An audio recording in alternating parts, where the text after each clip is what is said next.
প্লেটটা টেবিলে রেখে সোজা নিজের ঘরে চলে আসলাম। চোখের কোণে জমা কান্নাটা আর ধরে রাখতে পারছিলাম না, তবে এবার কান্নার চেয়েও বুক ঠেলে আসছিল এক চরম জেদ। রাতের খাওয়া শেষ করে শাশুড়ি আর মিথিলা যখন টিভি চালিয়ে গল্প করতে বসলো, আমি তখন নিঃশব্দে রাতের সব বাসন মেজে ধুয়ে ঘরদোর গোছাতে লাগলাম। শরীরটা ব্যথায় ছিঁড়ে যাচ্ছিল, কিন্তু মনের ভিতরে জ্বালাটা যেন সেই শারীরিক কষ্টকেও ছাপিয়ে গেছে। রাত 10টা নাগাদ আমার স্বামী আকাশ ঘরে ফিরল। সারাদিন অফিসের ক্লান্তি নিয়ে ঘরে ঢুকে আমাকে দেখে থমকে দাঁড়ালো। আকাশ আমাকে ভীষণ ভালোবাসে, আমার প্রতিটা ছোটখাটো বিষয়ে খেয়াল রাখে। তবে একই সাথে ও তার মা আর বোনকেও অসম্ভব সম্মান করে। আর এই সম্মান আর ভালোবাসার ফাঁকে মিথিলা শাশুড়ি মা এতদিন নিজেদের ইচ্ছে মতো সুবিধা নিয়ে এসেছে। আকাশ জ্যাকেটটা খুলে খাটে রেখে আমার কাছে এসে শক্ত করে হাতটা ধরল। কি হয়েছে অনু, তোমার মুখটা এমন শুকনো কেন? আর চোখ দুটো লাল কেন বলো তো? আমি কোনো ড্রামা না করে খুব শান্ত গলায় বললাম, তোমার সাথে একটু কথা আছে, শুনবে? হ্যাঁ বলো, কি হয়েছে? আকাশ উদ্বেগের সাথে জিজ্ঞাসা করলো। আমি আকাশকে নিয়ে খাটে বসিয়ে ধীর কণ্ঠে বলতে শুরু করলাম, মিথিলা এসেছে জানো তো, ও শ্বশুরবাড়িতে একটু ঝামেলা করে এসেছে। আকাশ অবাক হয়ে বলল, ঝামেলা মানে কি ঝামেলা? ঝামেলা তেমন কিছুই না, ওর শাশুড়ি নাকি ওকে দিয়ে রান্না করায়, তাই ও রাগ করে চলে এসেছে। আর মা ওকে প্রশ্রয় দিয়ে মিথিলার স্বামীকে ফোন করে চড়া গলায় কথা বলতে উৎসাহিত করছেন। আমি আকাশের চোখে চোখ রেখে বললাম, আকাশ, তুমি তোমার বোনকে ভালোবাসো, আমিও বাসি, কিন্তু ভেবে দেখেছো মা যেভাবে ওকে প্রতিদিন বোঝাচ্ছে যে শ্বশুরবাড়িতে সামান্য রান্না করাটাও অত্যাচার, এতে কি মিথিলার সংসারটা টিকবে? মিথিলার স্বামী বা ওর শ্বশুরবাড়ির লোক কয়দিন এই অপমান সহ্য করবে? মাকে তো ভালো করতে গিয়ে নিজের অজান্তেই মেয়ের জীবনটা ধ্বংসের মুখে ঠেলে দিচ্ছেন। আকাশ গম্ভীর হয়ে গেল। ও মিথিলাকে চেনে, ওর খসখস মেজাজ সম্পর্কেও জানে। আকাশ বলল, মা এমন করছে, কিন্তু মিথিলা তো নিজের সংসারটা বুঝবে। কিভাবে বুঝবে বলো? আমি একটু কাছে গিয়ে আকাশের হাত দুটো চেপে ধরে বললাম, মা ওকে শেখাচ্ছে ও কেন কাজ করবে, অথচ মিথিলার সংসারটা কত ছোট। ওর শাশুড়ি তো ওকে সব কাজেই সাহায্য করে। আজও আমাকে পরিষ্কার বলে দিল, ভাবি কত সুন্দর, একা হাতে সব কাজ করে টেবিলে দিচ্ছে, আমি এখানে কত আরামে আছি। আকাশ, ও যদি নিজের দায়িত্ব এড়িয়ে মা আর ভাবির ঘাড়ের উপর আরাম খোঁজা শুরু করে, কালকে ওর সংসারে সত্যি যখন বড় সমস্যা আসবে, ও তো ছিটকে পড়ে যাবে। মা নিজের মেয়েকে এভাবে প্রশ্রয় দিয়ে ওর ভবিষ্যৎ নষ্ট করছে। এটা কি তোমার দায়িত্ব না ওকে সঠিক রাস্তাটা দেখানো? আকাশের মুখটা থমথমে হয়ে উঠল। ও আমার দিকে তাকিয়ে একটা দীর্ঘশ্বাস ফেলে বলল, তুমি ঠিকই বলেছ অনু, বোনকে ভালোবাসা আর মাথায় তোলা এক জিনিস না। মা অতিরিক্ত আবেগ দিয়ে ওর ক্ষতি করছে। আমি কালই মিথিলার সাথে আর মায়ের সাথে কথা বলছি। না আকাশ, আমি বাধা দিয়ে বললাম, তুমি একবার গিয়ে মায়ের সাথে চিল্লাচিল্লি করবে না, মা এতে কষ্ট পাবে। তুমি শুধু মিথিলাকে ওর দায়িত্বটা বুঝিয়ে বলো, আর বাকিটা আমি দেখছি। পরদিন সকাল। সূর্য ওঠার সাথে সাথেই আমার নতুন রণকৌশল শুরু হলো। মুখ বুজে সহ্য করার দিন শেষ, এবার কাজ আর কথার মাধ্যমে বোঝাবো ডাবল স্ট্যান্ডার্ড বা নিজের বেলায় 16 আনা, পরের বেলায় 4 আনা নীতি কাকে বলে। সকালে উঠে নিয়ম অনুযায়ী আকাশ আর শাশুড়ির জন্য নাস্তা বানালাম, চা, ডিম সিদ্ধ আর রুটি। তবে টেবিলে মিথিলার জন্য আলাদা করে কোনো বিশেষ আয়োজন রাখলাম না। সকাল 8টায় মিথিলা চোখ ডলতে ডলতে এসি রুম থেকে বের হয়ে টেবিলের সামনে আসলো। শাশুড়িও ততক্ষণে এসে বসেছেন। মিথিলা টেবিলে বসেই মুখ কুঁচকে বলল, ভাবি, আমার জন্য নুডলস কিছু বানাওনি? আমি সকালে এত ভারী রুটি সবজি খাই নাকি? কাল রাতেও তো কত করে বললাম আমার ভালো ভালো খেতে ইচ্ছে করছে। শাশুড়ি অমনি সায় দিয়ে বলে উঠলেন, হ্যাঁ বৌমা, মেয়েটা পরশু থেকে এসেছে, ওর একটু মুখরোচক খাবার খেতে ইচ্ছে করছে, তুমি রান্নাঘরে গিয়ে ঝটপট দুটো নুডলস বানিয়ে দাও তো। আমি খুব মিষ্টি একটা হাসি দিলাম, একদম ঠান্ডা গলায় বললাম, মা, এই প্রচন্ড গরমে সকালে রান্নাঘরে দাঁড়িয়ে আবার নুডলস বানাবো? আমার পক্ষে সম্ভব না, আমার শরীরটা কাল থেকেই ভীষণ খারাপ, কোমরে ব্যথায় দাঁড়াতে পারছি না। তাছাড়া মিথিলা তো এখন অনেকটাই ফ্রেশ আর রিল্যাক্সড আছে, ও তো নিজের জন্য একটু নুডলস বানিয়ে নিতে পারে, তাই না মিথিলা? মিথিলার চোখ বড় বড় করে বলল, আমি আমি এই গরমে রান্নাঘরে ঢুকে নুডলস বানাবো? আমি তো আরাম করতে এসেছি।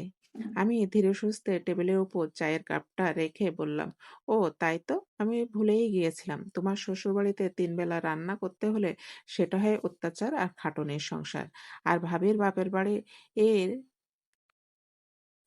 না হয়েও ভাবি একা হাতে দিনরাত এই গরমে নাস্তা দুপুর রাত মেজে ঘষে রান্না করলে সেটা হয় অভ্যাস। তা মিথিলা, পরের ঘরের বউয়ের শরীর তো মোমের পুতুল না, ও তো লোহার তৈরি, তাই না? আমার কথা শুনে শাশুড়ি মায়ের গলায় রুটি যেন গলায় আটকে গেল। তিনি চোখ গরম করে বললেন, বৌমা, তুমি এসব কি বলছো? নিজের সাথে আমার আদরের মেয়ে তুলনা করছো? আমি শান্ত দৃষ্টিতে শাশুড়ির দিকে তাকালাম। না মা, তুলনা করছি না, শুধু হিসাবটা মেলাচ্ছি। নিজের মেয়ে একবেলা রান্না করলে আপনার বুক ফেটে যায়, মনে হয় মেয়েকে খাটিয়ে মারছে। আর পরের মেয়ে সকাল থেকে রাত পর্যন্ত গাধার মতো খাটলেও আপনার মনে হয় ও তো মোমের পুতুল। অমুকটা ভেজে দাও, তমুকটা বানিয়ে দাও। নিজের বেলায় 16 আনার ভালোবাসা আর পরের বেলায় 4 আনা সহানুভূতি, এই বিচারটাকে উপরওয়ালা মেনে নেবেন মা? শাশুড়িমা আমার এই মুখের ওপর সোজা কথা শুনে একদম স্তব্ধ হয়ে গেলেন। মিথিলার মুখটা রাগে লাল হয়ে গেল, কিন্তু আমার স্পষ্ট আর যুক্তিযুক্ত কথার সামনে তাদের দুজনের কাছে তখন কোনো উত্তর ছিল না। ঠিক তখনই ঘর থেকে বেল বাজতে বাজতে বের হয়ে আসলো আকাশ। আর আমার গল্পটা কেমন লাগছে তা অবশ্যই কমেন্টে জানিয়ে যাবেন। পরের পর্ব খুব শীঘ্রই দেওয়া হবে। আজকের মতো আল্লাহ হাফেজ। বিকালে দরজার বেল বাজার শব্দ পেয়ে আমি গিয়ে দরজা খুললাম। সামনে দাঁড়িয়ে মিথিলার স্বামী শাওন। বিনয়ী গলায় বলল, ভাবি ভালো আছেন? আমি মিথিলাকে নিয়ে যেতে এসেছি। শাওনের দিকে তাকিয়ে আমার মনটা স্বস্তিতে ভরে উঠল। মিথিলার ঘর থেকে বের হয়ে শাওনকে দেখেই চোখ মুখ উজ্জ্বল হয়ে উঠল।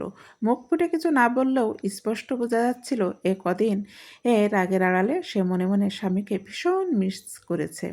শাওনকে বসতে দিয়ে শাশুড়ি মা ড্রয়িং রুমে আসতেই গলার স্বর কিছুটা চড়া করে গম্ভীর মুখে বললেন, আমার মেয়েটা ওখানে গিয়ে কি কষ্টটাই না পাচ্ছিল, তোমরা তো ওর দিকে খেয়াল করনি।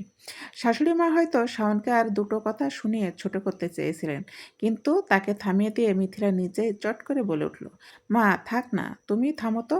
শাওন তো এসেছে, এখন আর ওসব কথা তুলে কী লাভ?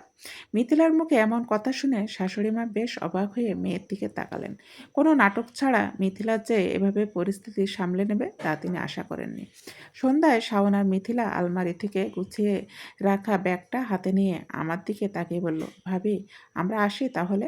আমি হেসে বললাম, দাঁড়াও, মিথিলার সাথে আমার একটু কথা আছে। আমি মিথিলাকে একটু আলাদা করে বারান্দায় নিয়ে গেলাম। ও আমার দিকে কিছুটা অপরাধীর মতো দৃষ্টিতে তাকালো।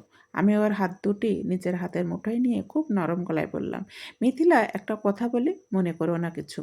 তোমার শাশুড়ি এতগুলো বছর ধরে কষ্ট করে রক্তে ঘাম ঝরিয়ে এই সংসারটা গড়ে তুলেছেন। একদিন এই পুরো সংসারের দায়িত্ব তিনি তোমার হাতেই তুলে দিয়ে নিশ্চিন্তে হতে চান। যে মানুষটা নিজের জীবনের সব সঞ্চয় আর সংসারটা তোমাকে সঁপে দিতে প্রস্তুত, তার জন্য প্রতিদিন একটু রান্না করে দেওয়া কি সত্যি খুব বেশি কষ্টের? মিথিলা নিঃশব্দে মাথা নিচু করে রইল। আমি ওর চিবুকটা সামান্য উঁচিয়ে ধরে ধীর কণ্ঠে বললাম, আজ থেকে 20-25 বছর পর তুমিও তো একদিন কারোর শাশুড়ি হবে মিথিলা। সেদিন তোমার ছেলের বউ যদি সামান্য কাজের বাহানায় তোমার সাথে খারাপ আচরণ করে বা তোমায় ছেড়ে চলে যায়, তখন কেমন লাগবে ভেবে দেখেছো? সংসার ধরে রাখতে হলে ত্যাগ আর সম্মান দুটোই লাগে। যাও, নিজের ভালোবাসার সংসারে ফিরে গিয়ে নতুন করে সব গুছিয়ে নাও। আমার কথাগুলো মিথিলার বুকের একদম গহীনে গিয়ে বিঁধল। ওর চোখের কোণে জল জমে উঠল। ও আর কোনো কথা না বলে আমাকে শক্ত করে জড়িয়ে ধরল। এই জড়িয়ে ধরাই বলে দিচ্ছিল মেয়েটি তার ভুল বুঝতে পেরেছে। বাপের বাড়ি মায়া আর মায়ের অন্ধ প্রশ্রয় কাটিয়ে মিথিলা যখন শাওনের সাথে হাসি মুখে গাড়িতে উঠছিল, তখন দূর থেকে শাশুড়ি মা শান্ত চোখে তা দেখছিলেন। কয়েকদিন পরের কথা, সকাল থেকে প্রচণ্ড গরম। আমি রান্নাঘরে দাঁড়িয়ে দুপুরের রান্নার প্রিপারেশন নিচ্ছিলাম, শাক কাটছিলাম। হঠাৎ টের পেলাম পাশে এসে কেউ একজন বটিয়ে আর সবজির ঝুড়িটা টেনে নিচ্ছেন। তাকিয়ে দেখি শাশুড়ি মা। তিনি চুপচাপ আলু আর পটল ছাড়াতে শুরু করলেন। আমি খানিকটা ইতস্তত করে বললাম, মা আপনি কেন কষ্ট করছেন, আমি করে ফেলছি তো।